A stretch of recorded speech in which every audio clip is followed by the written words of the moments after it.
अशर पश्चिम नेपाल के अच्छम ज़िले में धान बीजने का मौसम है और सभी खेतों में धान रोपने में लगे हैं। धान रोपने के बाद हज़ारों लोग, अधिकतर आदमी, काम की तलाश में भारत की ओर चल पड़ेंगे। 1 साल बाद इसी मौसम में महीने 2 महीने के लिए वे अशर के लिए लौटेंगे। ऐसा अनुमान है कि करीब 10 से 30 लाख नेपाली भारत में काम करते हैं। नेपाली प्रवासी नेपाल के अर्थ प्रबंधन में करीब $15 करोड़ का योगदान करते हैं। गरीबी, विकासहीनता, राजनीतिक अस्थिरता कुछ विशेष कारण हैं जिनकी वजह से नेपाली अपना मुल्क छोड़कर यहाँ आते हैं। ज़्यादातर लोग अपने परिवारों को पालने के लिए आमदनी की तलाश में यहाँ आते हैं। भारत की उभरती हुई अर्थतंत्र में कई नेपाली प्रवासी अकुशल श्रमिक की कमी पूरी करते हैं। जैसे जैसे भारत में प्रवासियों की संख्या में बढ़त होती है, वैसे वैसे HIV के प्रचलन में बढ़ोतरी दिखाई देती है, जहां प्रवासियों का प्रमाण अधिक है। कई महीने, कभी सालों तक ये पुरुष प्रवासी अपनी पत्नियों से दूर रहते हैं और इस दौरान वे जोखिम यौन क्रियाकल्प की ओर खींचे चले जाते हैं। इससे इन लोगों में HIV का खतरा बढ़ जाता है। एक जांच के अनुसार 2010 में संपूर्ण HIV युक्त संख्या में 41% प्रवासी शामिल थे। अछम और कंचनपुर यहाँ से बड़ी मात्रा में प्रवासी भारत में काम करने आते हैं और इन्हीं ज़िलों में HIV संक्रमण संपूर्ण देश में सबसे अधिक प्रचलित है। स्थानीय तौर पर HIV को लोग बम्बैया रोग से जानते हैं।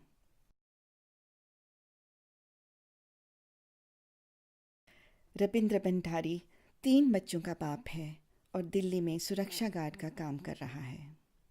लगातार 8 सालों से वह भारत में काम करने के लिए आ रहा है। 2 साल हो जाते हैं हमारे, 2 साल, अभी 2 साल से तो गए नहीं हूँ। 1-2 साल हो जाता है, कभी 3 साल में, कभी 2 साल में, कभी कभार 2-4 महीने में। जब भी यहाँ जाने वाला मिलता है तो भेज देते हैं। जब हमारे पास कभी 5-7 हज़ार रुपये, 8-10 हज़ार रुपये ऐसे जमा हो गए। बच्चे अभी तो पढ़ रहे हैं, ठीक ठाक हैं। भाइयों को पढ़ाया मैंने, पिताजी नहीं थे, भाइयों को पढ़ाया अच्छे में। बच्चे भी पढ़ लिख के अच्छे बनेंगे, मतलब जो है अच्छा स्कूल में भेजा है। अभी खर्चा किया है हमने सीखा है, हमने जितने भी सीखा है हमने, जैसे हमें ऐसे नहीं कराएंगे। मेरे बाद में इंडिया नौकरी करने मेरे घर से कोई नहीं आएगा, ना कोई है अभी तक। मैं आया पहले बार, मैं ही हूँ, और मेरे बाद में इंडिया नौकरी करने नहीं आएगा।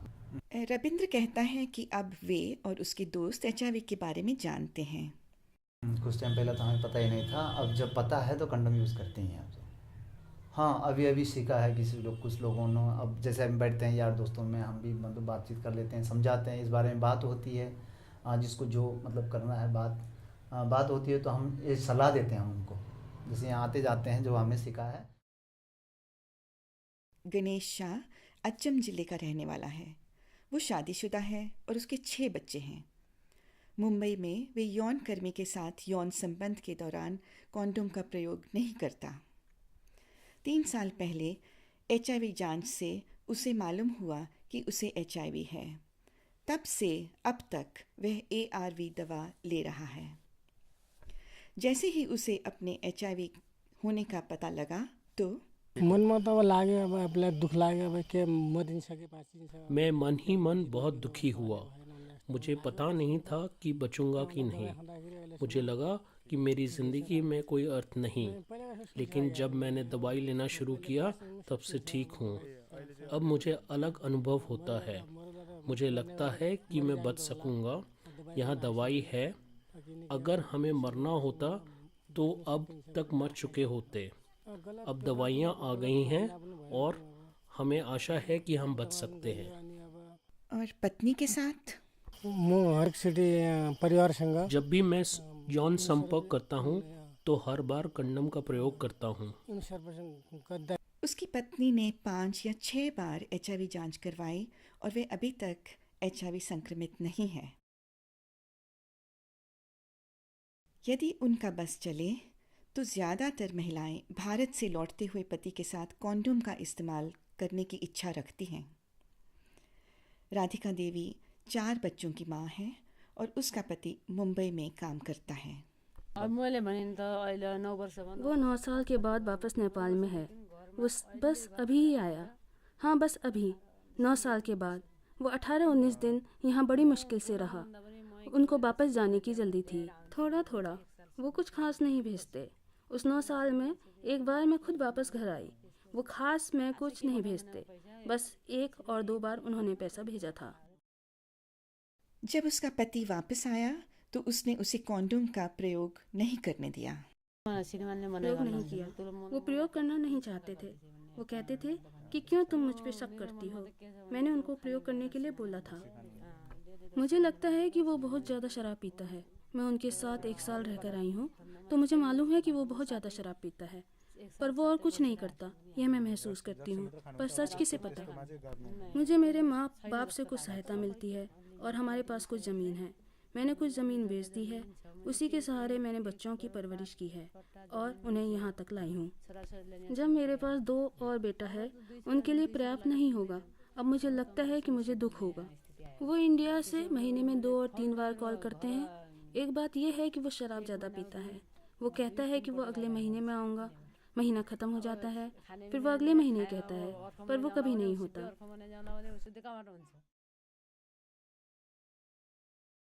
तारा बेग 2 बच्चों की माँ है और विधवा है। वह HIV संक्रमित है। जलेरी के एम्फेसिस ड्रॉप इन केंद्र में वह काम करती है। कई साल पहले भारत में उसके पति की मृत्यु हो गई। जैसे ही उसके मालिक को पता लगा कि वह HIV संक्रमित है तो उसने उसे नौकरी से निकाल दिया। पति के संक्रमित होने के 3 साल बाद जांच से पता लगा कि तारा भी HIV पॉजिटिव है। डॉक्टर आया, सिस्टर आया, सिस्टर ने दवाई। जब डॉक्टर आया उसने कहा मुझे HIV है। मैंने 7 दिन तक हॉस्पिटल में रही, कुछ नहीं खाया। मेरा बेटा 3 साल का था, पर मैंने कुछ नहीं खाया और बेहोश हो गई। मैं अपने बच्चे को अपना दूध पिला रही थी। तब डॉक्टर ने आकर बोला कि मुझे अपने बच्चे को अपना दूध नहीं पिलाना चाहिए, क्योंकि मैं HIV पॉजिटिव हूँ। बच्चा रोना शुरू कर दिया। वो 3 साल का हो चुका था। डॉक्टर ने कहा मुझे उसको दूध नहीं पिलाना चाहिए। मैंने हॉस्पिटल में 7 दिन कुछ नहीं खाया और वहाँ से भाग गई। उसके बेटे की जांच से पता लगा कि वह भी HIV पॉजिटिव है। मुझे लगा कि मेरा पति HIV से मर गया। अब मेरे बेटे को भी HIV है। सो मैं बहुत दुखी हुई और मुझे कुछ कहने को मन नहीं करता था। मैं तब से एक संस्था से जुड़ी हुई हूँ। जब मैंने पोखरा और काठमांडू में मेरे जैसी परिस्थिति में और महिला को देखा, मुझे साहस मिला, क्योंकि उस समय कंचनपुर में ज़्यादा लोग नहीं थे। यही 17-18 लोग होते होंगे 2006 और 2007 में। उन लोगों ने मुझे कहा कि हम भी HIV संक्रमित हैं। हमें दुखी नहीं होना चाहिए। हमारे भी बच्चे हैं जो HIV संक्रमित हैं। अब हमारे लिए दवाइयाँ आ चुकी हैं। हमें बचना चाहिए और हमें लड़ना चाहिए। मैंने वही सीखा उन लोगों से। मुझे पता चला कि देश के और भाग में भी मुझ जैसे लोग हैं और ये बस सुदूर पश्चिम नेपाल में सीमित नहीं थी। इस तरह मुझे भी हौसला मिला। जैसे कि आप हमको मिलने आए हैं, हम भी उन लोगों को मिलने गए। तब मेरा चिंता दूर हुआ। अब मुझे कुछ दुख नहीं कि मैं मर सकती हूँ और मुझे ये रोग है। मुझे चिंता है तो बस एक बात की, अपने बेटे की। मेरा बेटा, क्योंकि वो अभी एक कोपिला है, उसको तो अभी एक फूल बनना है। मुझे अपने लिए कुछ चिंता नहीं। मैंने अपनी इच्छाएं पूरी की हैं। मैं 35 साल की हो चुकी हूँ। एम्फेसिस नामक परियोजना से केयर इन लोगों के साथ काम कर रही है। एम्फेसिस का अंग्रेजी में पूरा विवरण है Enhancing Mobile Population's Access to HIV/AIDS Services, Information and Support, यानी कि घुमंतक आबादियों के लिए HIV/AIDS संबंधित सेवाएं, जानकारी और समर्थन में बढ़त। 2009 में यह 5 वर्ष लंबी परियोजना केयर UK ने केयर बांग्लादेश, भारत और नेपाल के साथ मिलकर शुरू की। इस परियोजना का मुख्य लक्ष्य है कि बांग्लादेश और नेपाल से भारत आने वाले घुमंतक आबादियों का HIV/AIDS से खतरा कम किया जाए। लक्ष्य की प्राप्ति के लिए संकेंद्रित मध्यवर्तनों द्वारा, जो कि घुमंतक आबादी के आरंभित स्थान पर, आने जाने के मार्ग पर और भारत में उनके मुख्य ठिकानों पर, उदाहरणतः ड्रॉप इन केंद्र अथवा जानकारी के लिए मिलने के केंद्र स्थापित किए जाएंगे। ठोस सबूत द्वारा सुरक्षित आवागमन संबंधित राष्ट्रीय और क्षेत्रीय नीतियों पर प्रभाव डालना भी इस कार्यक्रम का उद्देश्य है। एम्फेसिस परियोजना यूके बिग लॉटरी फंड के आर्थिक सहयोग से चल रही है।